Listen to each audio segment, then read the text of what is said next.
बांग्लादेश के हालात बहुत बिगड़ गए हैं। विदेश मंत्री एस जयशंकर प्रधानमंत्री नरेंद्र मोदी से मुलाकात करें। बांग्लादेश में जो हिंदूज जो इस वक्त कह रहे हैं कि दे आर अंडर अटैक, उस समय लोग हमेशा 1971 की बात करते हैं, इंडियन आर्मी, उसके वैलर, उसकी वीरता, उसके त्याग, उसके बलिदान की बात करते हैं। कुछ ऐसी उम्मीद इस बार भी इंडियन आर्मी से यहाँ पर की जा रही है। Hindus across Bangladesh by their houses being burnt, their temples are being burnt. जब सरकार कोई भी निर्णय लेती है तो Indian army as part of the decision उसको इम्प्लीमेंट करने के लिए जो मिलिट्री एस्पेक्ट्स हैं उसको बखूबी निभाती है। This is a direct attack on Hindus. Now, this is a threat from India now to take action. जारी बात है, इंडिया को इंटरवीन चाहते हैं कि इंडिया इंटरवीन करे। And Miliband said the imprisonment and the continued attack against the Hindus and other minorities by the extremists in Bangladesh. India ये कर सकता है कि इंडिया इस मसले को सबसे पहले इंटरनेशनलाइज कर सकता है, जो उसने मेरा ख्याल है बहुत हद तक करने में कामयाब हुआ है। पूर्व आईएएस और आईपीएस अधिकारियों ने पीएम मोदी को एक चिट्ठी लिखी है जिसमें इस बात का जिक्र किया गया है कि बांग्लादेश में जो हालात हैं उस पर अब भारत को हस्तक्षेप करने की जरूरत है। तो जब भी कोई आदेश मिलेगा गवर्नमेंट से, और बखूबी हर कॉन्टीजेंसी, हर इवेंचुअलिटी के बारे में आर्मी तैयारी करती है, प्रिपेयर करती है, वॉर रूम में डिस्कशंस करती है, एक्सरसाइजेस करती है, और तमाम कॉन्टीजेंसीज उसमें से जोन से भी कॉन्टीजेंसी सामने आएगी उसके ऊपर बखूबी अपना कार्रवाई करेगी। बांग्लादेश की नई हुकूमत को, इंटरिम हुकूमत जो बनी है, उसको बहुत स्ट्रॉन्ग मैसेज के तौर पर सामने आ रहा है। नमस्ते दोस्तों, जय हिंद। हिंदुस्तान स्पेशल में आपका स्वागत है दोस्तों। जैसा कि दोस्तों आपने क्लिप में देखा, बांग्लादेश में हिंदुओं पर हो रहे अत्याचार को लेकर अब भारत बड़ा कदम उठाने की तैयारी में है। मीडिया में ये चर्चा आम है कि क्या भारतीय सेना बांग्लादेश में हिंदुओं की सुरक्षा के लिए उतर सकती है।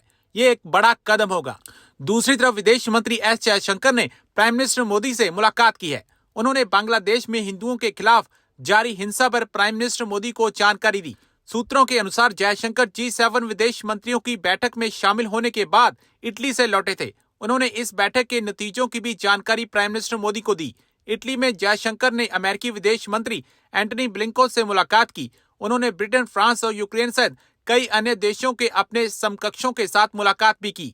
ये मुलाकात बांग्लादेश में हिंदुओं के खिलाफ बढ़ती हिंसा के बीच हुई। बांग्लादेश की 17 करोड़ आबादी में हिंदू अल्पसंख्यक लगभग 8% हैं। 5 अगस्त को पूर्व प्रधानमंत्री शेख हसीना की अवामी लीग सरकार के गिरने के बाद उन्हें 200 से अधिक हमलों का सामना करना पड़ा है। So it's a whole of nation approach. Every citizen contributes to our efforts. तो ये भावना मैं आपके जरिए दर्शकों को बताना चाहता हूँ कि ये भावना कि सिर्फ मिलिट्री इंडिपेंडेंटली जंग लड़ती है, गलत है। Military is part of a system of a nation which go to war. तो जब भी कोई आदेश मिलेगा गवर्नमेंट से, और बखूबी हर कॉन्टीजेंसी, हर इवेंचुअलिटी के बारे में आर्मी तैयारी करती है, प्रिपेयर करती है, वॉर रूम में डिस्कशंस करती है, एक्सरसाइजेस करती है, और तमाम कॉन्टीजेंसीज उसमें से जोन से भी कॉन्टीजेंसी सामने आएगी उसके ऊपर बखूबी अपना कार्रवाई करेगी।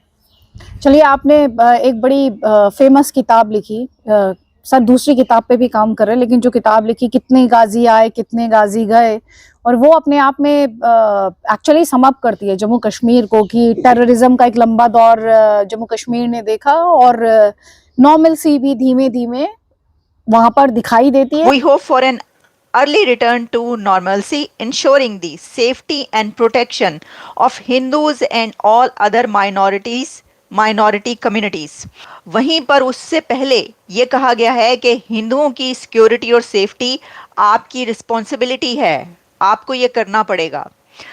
देखिए, ये जो मैसेज दिया है, एक तो ये एक बहुत स्ट्रॉन्ग मैसेज इसलिए है कि पहला मैसेज दिया जाता है, उसमें क्या किया जाता है कि आप मुबारकबाद देते हैं। मुबारकबाद उन्होंने दी, लेकिन साथ ही उन्होंने ये कहा है कि ये कीजिए, आप सबसे पहले आपका ये काम है। हम देख रहे हैं कि, देखिए, मैं आपको ये बताती हूँ कि जो मैंने ये कहा कि ये एक बहुत स्ट्रॉन्ग मैसेज इसलिए कि पूरी दुनिया को पता चल गया ना, मतलब एक भारत जो है वो अपनी जगह पर वही ताकत अभी तक मौजूद है। बेशक उसके पड़ोस में जो है वो कुछ हो गया है, लेकिन भारत ने अपनी एक, जिसे कहते हैं कि वहाँ पर रिट कायम करने के लिए कि आप उसको देखें कि वहाँ पर क्या हो रहा है, जो होना था हो गया, लेकिन अब आप हिंदुओं की और माइनॉरिटीज़ की जो सेफ्टी है उसको कंट्रोल करें और उसको मेक श्योर करें। अच्छा, जो बॉर्डर कमेटी है वो बना दी गई है, तो देखिए ये एक बड़ी डेवलपमेंट है ना, क्योंकि ये रिकॉर्ड का हिस्सा है कि जैसे ही बांग्लादेश में एक नई हुकूमत इंटरिम हुकूमत आती है, अभी तो देखिए ना, अभी हम इसको ये कह रहे हैं कि इंटरिम गवर्नमेंट है, अभी आप देखिए कि इलेक्शंस होते हैं, कितने दिन में होते हैं, कितना अर्सा लगता है। बहरहाल ये एक अपनी एक सिचुएशन है।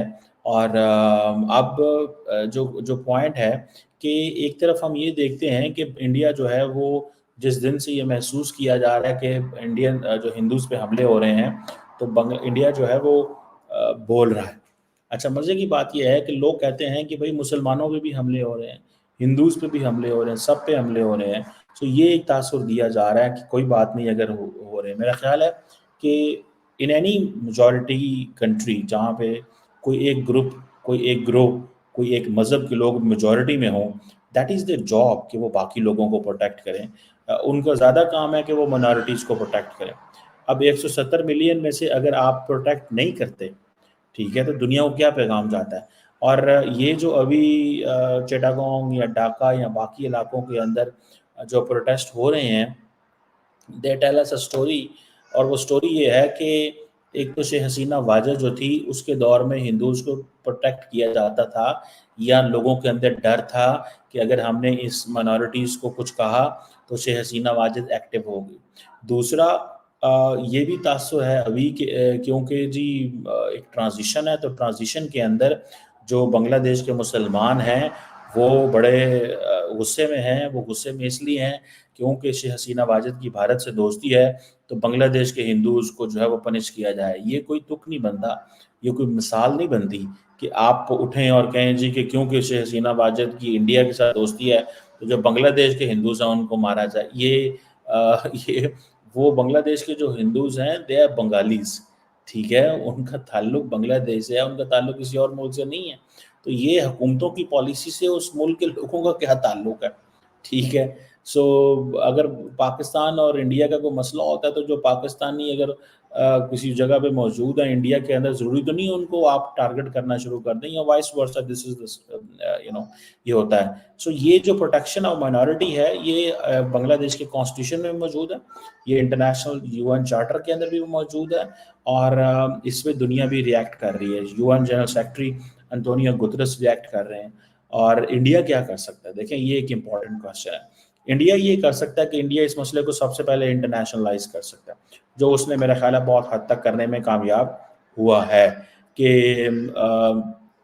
आप इस मसले को ग्लोबल प्लेटफॉर्म पे लेके जाओ, इंटरनेशनल मीडिया में उठाओ, अपने मीडिया में उठाओ।